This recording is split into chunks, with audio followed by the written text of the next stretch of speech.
We are proud to be Americans and love our country. Today, let's take a look at why some people are leaving. Let's be honest, America feels less like the land of opportunity and more like the land of getting fleeced. From sky-high living costs to a healthcare system that seems designed by a drunk casino owner, it's enough to make you want to pack your bags. We're all feeling the strain. Soaring inflation, political turmoil, and even attempted assassinations. Is it any wonder more Americans are dreaming of a life overseas? In this series, we'll dive into 10 reasons why leaving America in 2024 might be the smartest move. So, grab your passport and get ready to find out if the American dream has moved abroad.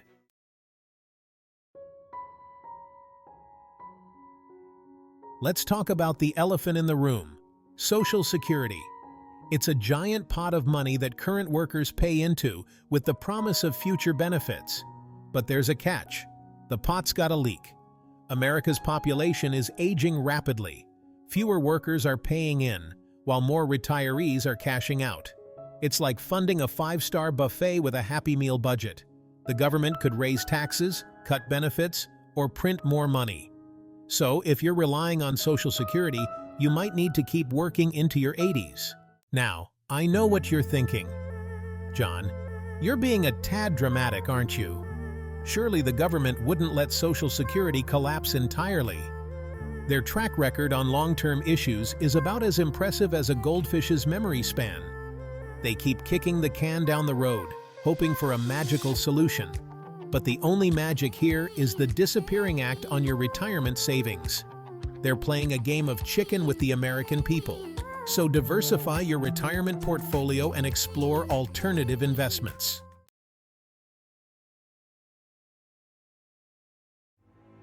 All right, let's move on to a topic that's about as fun to discuss as a root canal: America's deeply ingrained racism and social tensions. Now, I know, this is supposed to be a lighthearted look at why you should leave America. But let's be real, folks.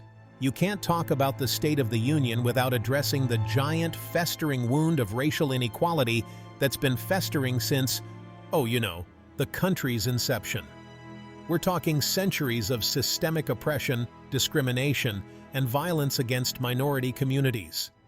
And while some progress has been made, thank you brave civil rights activists, the reality is that America in 2024 still feels a lot like America in 1964 for many people of color. We're talking about racial profiling, police brutality, and a justice system that seems to operate on the principle of innocent until proven white.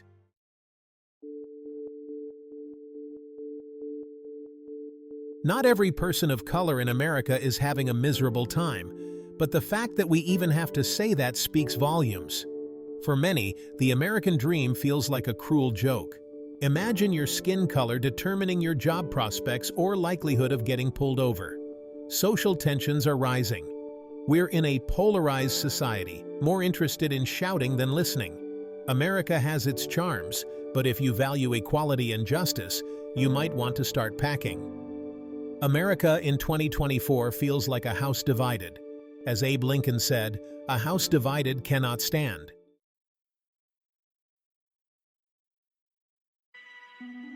Let's talk about public transportation in America, or as I call it, the endless purgatory of waiting for a bus that may or may not arrive. Public transit here tests your faith in a system determined to break it. Imagine standing at a bus stop, schedule in hand, praying it shows up. And if it does, you're in for a slow, crowded ride. America seems content with a system held together with duct tape and hope.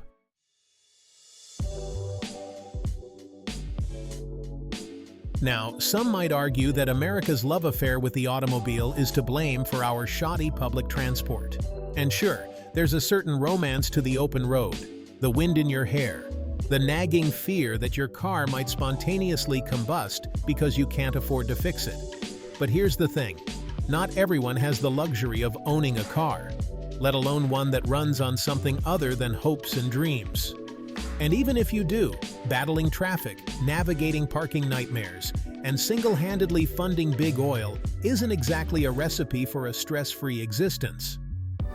Meanwhile, in other developed nations, people are zipping around on high-speed trains, hopping on and off efficient buses, and generally experiencing the kind of seamless public transportation that Americans can only dream of. It's almost like they've figured out that investing in public transit isn't just good for the environment and the economy, it's also a pretty decent way to improve people's lives. Who knew?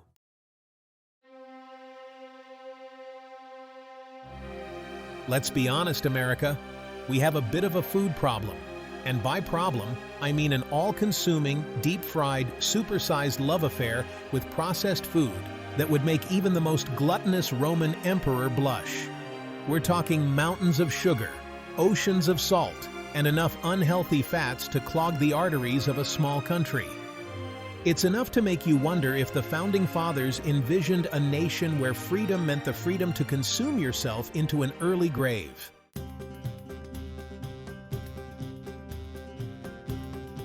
Meanwhile, in other parts of the world, people are embracing fresh, flavorful food that nourishes their bodies and tantalizes their taste buds.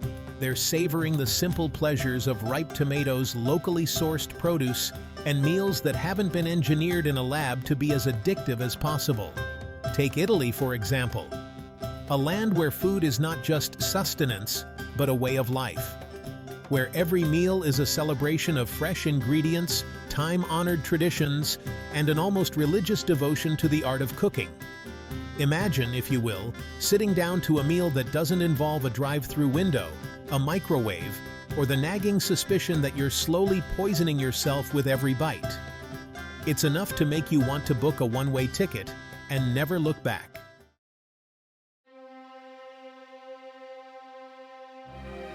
Well, folks, it seems the American dream is starting to resemble a dystopian nightmare, thanks in no small part to the ever-increasing threat of climate change. And no, I'm not talking about the mild inconvenience of having to wear shorts for an extra week in September. I'm talking about the kind of catastrophic weather events that would make even the most hardened disaster movie director say, "Okay, that's a bit much." We're talking wildfires that rage across entire states, hurricanes that turn coastal cities into water parks, and heat waves so intense they could melt steel beams.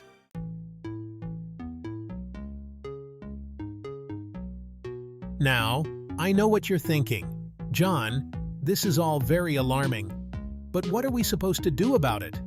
Well, besides the obvious steps like reducing our carbon footprint and electing leaders who actually believe in science, there's another option.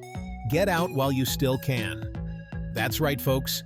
Climate migration is a thing, and it's only going to become more common as the effects of climate change become impossible to ignore. People are already packing their bags and heading for higher ground, literally and figuratively, seeking refuge in countries that are taking the threat of climate change seriously. Places like Costa Rica, for example, where renewable energy is abundant, environmental protection is a priority, and the only thing hotter than the climate is the commitment to sustainability. It's enough to make you want to trade in your gas-guzzling SUV for a solar-powered surfboard and ride the wave of environmental consciousness to a brighter future.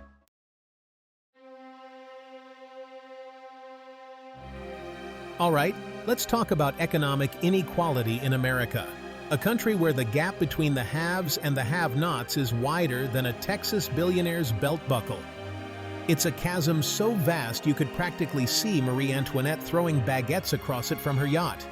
And don't even get me started on the cost of living in major U.S. cities. It's gotten so out of hand that even rats are considering moving to suburbs with better rent control. I mean, when a rodent needs a financial advisor, you know things are bad.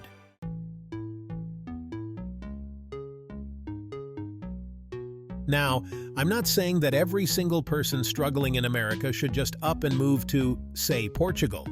I mean, first of all, they probably couldn't afford the plane ticket. Second, Portugal might not want to be overrun by debt-ridden Americans looking for affordable pastel de nata. But it does highlight a certain stark reality. Many other developed countries offer a higher quality of life at a lower cost. places where retirement doesn't feel like a financial death sentence and where a trip to the doctor won't leave you digging through your couch cushions for spare change. So, while America continues to grapple with its economic demons, it's no wonder that more and more people are casting their eyes overseas in search of a place where they can actually afford to live, retire, and maybe even treat themselves to the occasional pastry without triggering an existential crisis. Because, let's be honest, wouldn't you rather be sipping port wine on a sunny terrace in Lisbon than fighting off raccoons for scraps in a dumpster behind a Whole Foods? Just saying.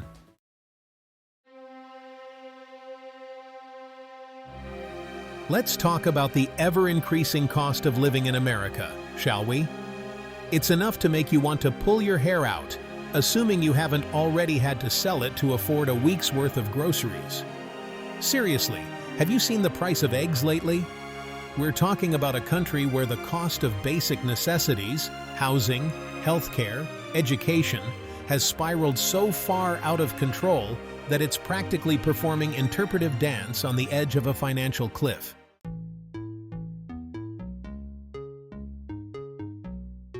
But while America seems determined to suck every last penny out of its citizens, there are places in the world where you can actually, afford to exist without needing a trust fund or a winning lottery ticket. Take Vietnam, for instance. It's a vibrant, culturally rich country where you can get a delicious bowl of pho for less than the price of a single avocado in San Francisco. And Ecuador? Don't even get me started on Ecuador. You can practically live like royalty there on a pauper's budget. These countries, and many others like them, offer not only a lower cost of living, but also a chance to experience a different way of life, one where you're not constantly tethered to your job just to make ends meet.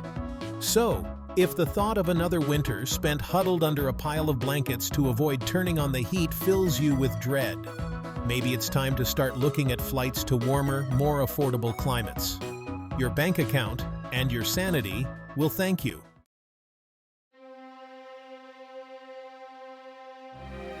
Let's talk about American healthcare, shall we? A system so convoluted, so absurdly expensive, that it would make even the most hardened insurance executive break down and sob into their stack of $100 bills.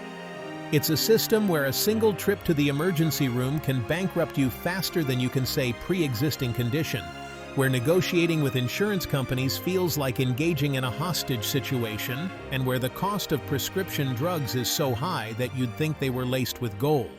But while America seems content to let its citizens wither away under the weight of medical debt, there are countries out there that have actually figured out this whole healthcare thing. Take Canada, for instance. Or how about Mexico? It's not just a great place for tacos and tequila. It also offers affordable healthcare options. Maybe it's time to broaden your horizons. Because there's a whole world out there where healthcare is considered a right.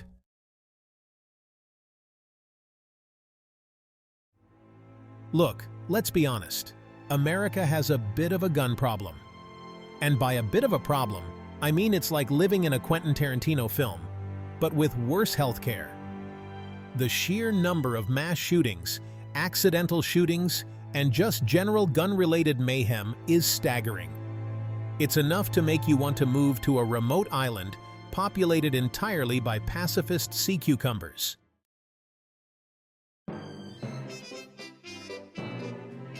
Now, I understand that not everyone in America is walking around clutching their pearls and a six-shooter. But for some, the constant specter of gun violence, coupled with the seeming inability to address it, is enough to make them pack their bags and say, "Right, that's it. I'm off to find a country where the biggest threat to public safety is a rogue croissant." And can you blame them? Imagine constantly worrying about your kids going to school, going to the movies, going to the grocery store. Basically going anywhere that isn't a heavily fortified bunker stocked with enough supplies to last through a zombie apocalypse. Countries like Japan, Australia, and many European nations offer a stark contrast. They have strict gun control laws, significantly lower rates of gun violence, and a general sense that you're not going to get shot while picking up a gallon of milk. which, let's be honest, should be a pretty low bar for a civilized society to clear.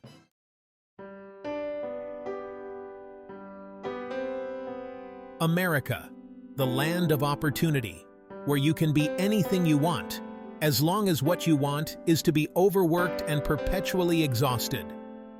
The American dream, it seems, has morphed into the American grind, where taking a vacation is seen as a sign of weakness and bragging about your lack of sleep is practically a national pastime.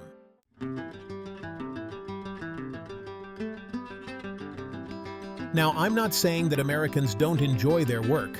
Well, some of them do, I'm sure. But there's a difference between being passionate about your job and letting it consume your entire existence.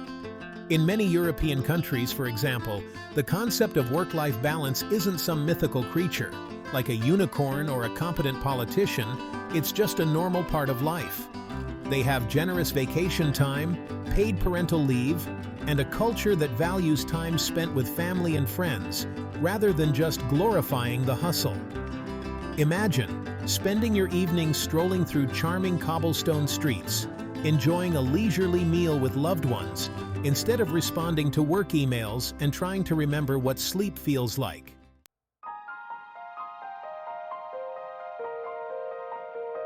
Well, folks, there you have it.